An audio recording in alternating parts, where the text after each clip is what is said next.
Hello and welcome to the Next Gen Racing YouTube channel. We're here for our part 2 preview of the 2021 Qatar Goodwood Festival, and we've got 2 days of mouth-watering action with the emphasis on speed. We have 28 runners taking to the stage for the marvellous Stewards Cup, and BATTAASH bids for a 5th King George.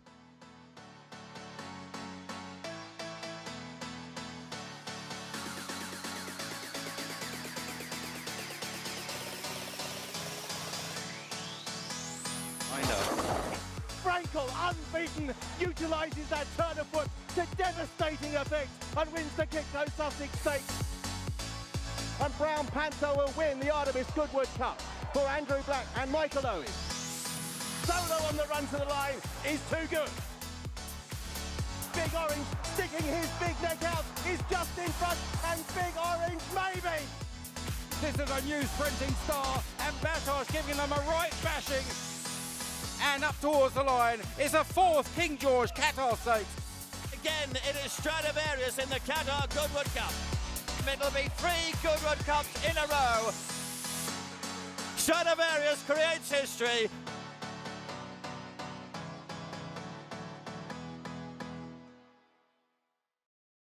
Yes, hello, we are back with our part 2 preview of the Qatar Goodwood Festival 2021, looking at the Friday and Saturday. Only a couple of races that we're going to be looking at, however some quality action nevertheless, with the highlight coming of the week. A lot of people love to see the Stewards Cup, so we'll be discussing that at the end of this preview. We'll kick things off on the Friday, and it's the Golden Mile Handicap, one of the better handicaps of the week. It's a Class 2 handicap over a mile. Real World is your favourite here at 6 to 1, Magical Morning 8, Perotto 10s, Aldari 12s, Amethyst is 12 to 1, Maidani 14s, Radabag is 14 to 1, 16 to 1, and bigger the rest. Jack, it's a nice open looking race for us to preview to start this part 2.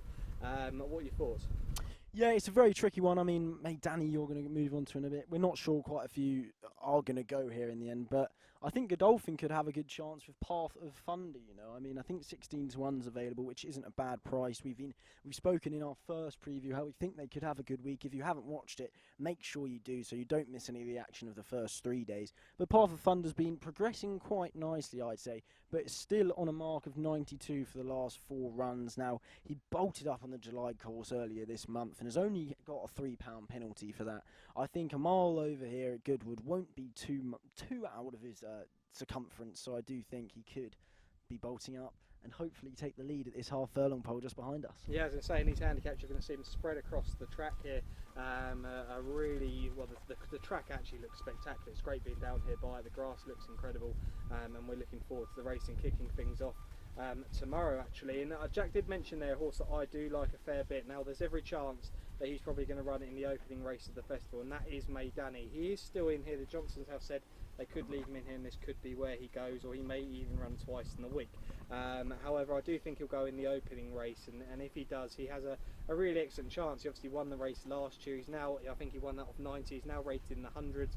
He ran at Sandown off 103. Now that was a really decent run from the front. He ran a real spectacular race, just being pipped by Magical Morning, who's in here, who if Maidani were to go and win, the form would be enhanced. I think Magical Morning could run a really decent race off a top weight, and he's been dropped a pound, Maidani, for that run at Sandown. I think that's, I'm not sure why he's been dropped a pound. I think he's a better horse than that. I think they should have kept him on his mark, or they could have even raised him, but I'd give him a massive chance in whatever race he goes to. If he does go here, I think he'd have a decent chance at a big price, but it's likely he's going to go off a fairly short price favourite in the opening race of the festival. But that's our thoughts on the Golden Mile Handicap. And we move on to the King George, where it's all about pace. BATTAASH managed to hit 48 miles an hour down this 5 furlongs last year.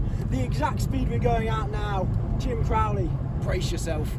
Yeah, spectacular speed shown from BATTAASH. It really is fantastic to kind of feel how quick those horses are going, especially a horse like him flying down here, burning up the Goodwood turf. And he's going to be the favourite here for the King George Stakes. A Group 2 over 5 furlongs. He's 6 to 4 for the race. Now, Dragon Symbol's in here at 5 to 1. Winter Power is 6s. Art Power is 8 to 1. Came from the Dark is 10s. Glass Slippers 10s. Liberty Beach is 10s, and bigger the rest of them. Jack. Oh, another horse going for a 5-timer here at Goodwood, and oh, wouldn't it be spectacular to see them both do the double? It would be sensational. I think racing fans, non-racing fans alike, will have a lot of sentiment towards both of these absolute superstars. And BATTAASH is going to be getting, hopefully, his nice quick going. And hopefully, I mean, he was at the mercy of a rapid early gallop in the King's Stand. I mean, it turned into a 6 furlong stayers race. I mean,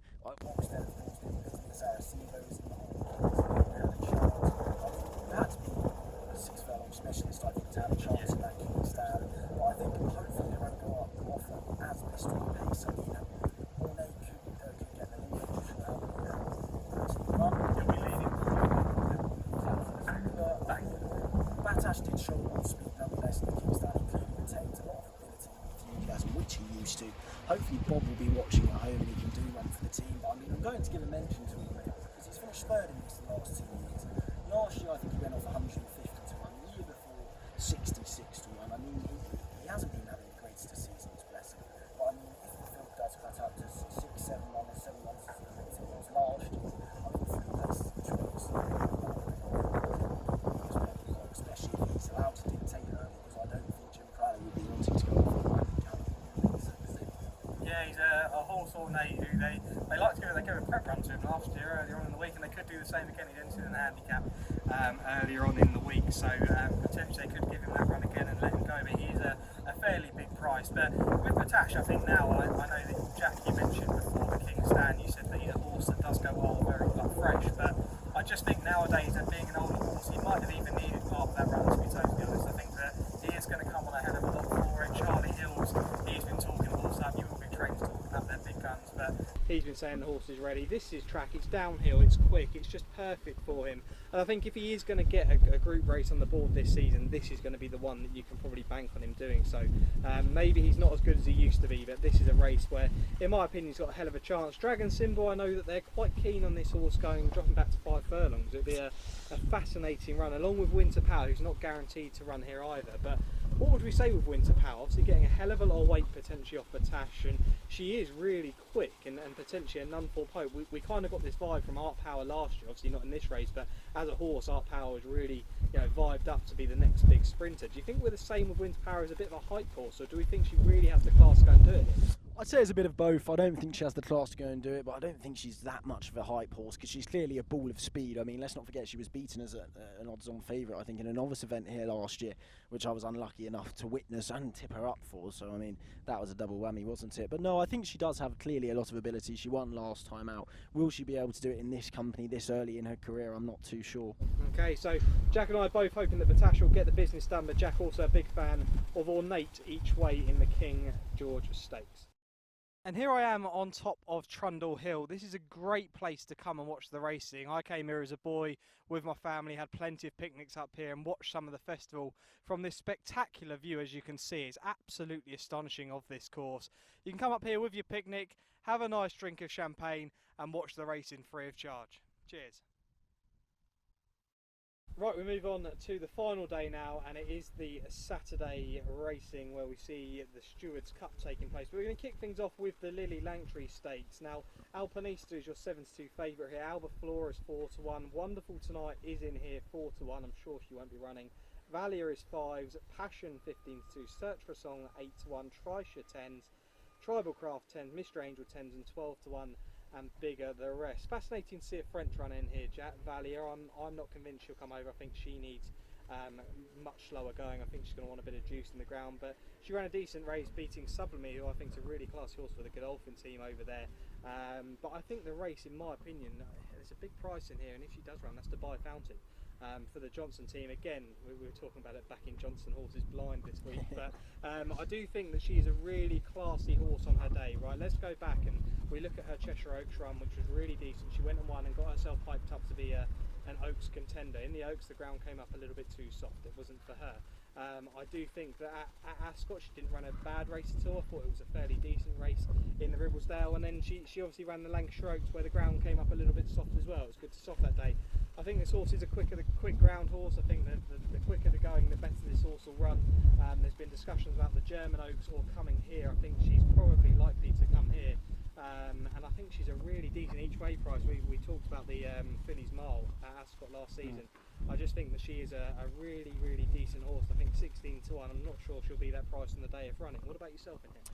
Yeah, I think it's another good race, isn't it? I think Alpinista does set a good standard, of course, winning the Lancashire Oaks, won over 1.5 miles here this year, and is unbeaten this year. So, of course, she does rate the one to beat. But I mean, the Lancashire Oaks, that was on soft ground, and I'm actually going to go for the third in that race, and that's Cabaletta at 20-1. He finished second in this last year, albeit only a 3-runner affair, but second to Emberhar. Yes, getting quite a bit of weight, but I think she returns to her optimum trip. I think this is where she wants to be. She was then second in testing condition to Subjectivist, beaten 15 lengths. I mean, she was about a half furlong pole behind us when Subjectivist was at the line last year. But I mean, she beat Celtic Art by 21 lengths, I think it was, back in third. She beat Snow by 10 lengths when she was second in the Lilly Langtry last year, and she was only beaten 2 lengths in the Lancashire Oaks by Alpinista. Now, there's a 16.5 points difference for 2 lengths there, and I think at 20-1, I'd probably make her about a 12-1 shot, and hopefully she can go close. There we go, a 20-1 shot and a 16-1 shot for myself and Jack in the Lilly Langtry Stakes. And here I am just outside the racecourse, along the flint wall that runs along the sprint track here at Goodwood. I'm only a furlong away from where the Stewards Cup is going to be kicking off, and I'm sure a lot of trainers, jockeys and owners will be looking forward to finding out where their horse is going to be drawn for one of the biggest UK handicaps. This is it, the Stewards Cup, the big handicap, the sprint handicap of the week. They're going to be spread, 30 of them. They're going to be spread across this course. I don't know how they're going to fit, to be totally honest, Jack. It's but it is a hell of a burn up. I'm really looking forward to the Stewards Cup. It's always a fantastic race to watch for the viewing public, and obviously we're going to have full crowds back on track. But the best thing at this moment in time looks like this. First Folio is 8-1, Chill 10s, Hurricane Ivor is 10s, Fresh is 12-1, Comanche Falls 14, El Tajab is 14-1, Boom Shalar is 14s, Chief of Chief 14s, Arecibo 14s and 16-1, and bigger the rest. There's so many to go through, Jack. Where do we start in this one? Who are we going with? I mean, it's a tough race to call. I thought Nahar had the beating of it last year, and of course let me down as a short price favourite this year. I'm going to side with Lampang at 25-1 for the King Power team. Now, Lampang's rated 103, and he's kind of been a little bit of a cliff horse of mine, but I mean, 7 of the last 12 winners ran in the Wokingham, of course, as he did, finishing 10th that day. Now, of course, he finished 10th on soft ground. I didn't think he wanted the soft ground. He wanted to come up a bit firmer than that. He was second of the 9 on the near side. All of the pace was on the far side. He wanted to be over the far side as well. Who was first on the near side was a Punch Bowl Flyer, who has since come out and won a Class 2 handicap. And I do think off the same mark, he could appreciate this quicker going. And I still think the sky's the limit for him. Okay, yeah, I've got 2 in here that potentially could go really well. Hurricane Ivor's the first one. I think he's a really classy performer. He finished behind significantly the last day, but before that he did win at Sandown. I think the good ground's going to really suit this horse, and the step up to 6 furlongs will be no issue and possibly ideal for him. As long as he gets the clear run, I'm sure Hurricane Ivor's going to be coming late on the scene. But the other one was the one that I mentioned on our kind of anti-post preview, and that's Mon Damage for the Anthony Britton team. I think this horse, I did mention he's been kind of bouncing around the 86-88 mark, and I think there is a big run in this horse. It's very consistent, 8 places from 12 runs, and he's a horse who does like to kind of find a nice spot early and come with that late sort of dash. So I think at 33-1, I think he could be a decent price. But let us know down in the comments who you're going to fancy for the Stewards Cup. I'm sure there's going to be plenty of different selections for that race. But that's the end of our preview. Just before we go, Sam, just before we go, here we go. We haven't done it yet. The nap and second best for the festival. We've got 5 days of action. Give me the nap and second best. I'm not going to go odds on as much. I think there could be an odds on shout. But the nap is going to be Space Blues. I think in the layers, I think that horse there is going to be a real tough horse to beat back over the 7 furlongs here. Course and distance form is just key. And I'm going to side with Audaria as my next best. Like I say, I'm hoping that Love has done the business and Armory have done the business to kind of enhance that form, but I'm hoping that she'll be going in the Nassau. It's kind of time between Audaria and Yabir, but I'm going to go with Audaria, I think, in the big race on the first day. What about yourself? I'm going to side with you with Space Blues. That's the nap of the festival for me. It's 7. It's a joint nap. Yeah, 7-2 I think is a big price. I think he should be 2-1, 5-2. Wouldn't be surprised if he is that price on the day. But I just think he's the classiest horse in the race. He escapes a penalty and he'll take the world a beating. The second best for me, I'm going to stick with the Godolphin boys, and it's going to be Yabir at 7-2 in the Gordon Stakes. I think he's again the classiest in the race. The step back in trip's a slight worry on the quicker ground. He was second to Lone Eagle last time over this trip here, and I don't think he's going to be beaten. Yeah, I really like Yabir as well. Like I say, I was toying between him and Ordara as my next best, and hopefully the Godolphin boys, Jack could have a nice little Godolphin double, and I'm sure a lot of people, I think William Buick could have a good week. He could be worth a bet for top jockey for the week. It's going to be a fascinating week and seeing who's going to come out on top. And that's it for our Qatar Goodwood Festival Preview of 2021. It's been a fantastic couple of days previewing the action here at Goodwood, and I'm hoping that we've had plenty of winners. Like I say, our selections, hopefully with our Napa Next Best, they'll both be landing.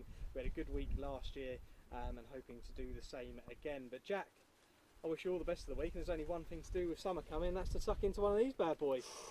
Have a good week, and thanks for watching.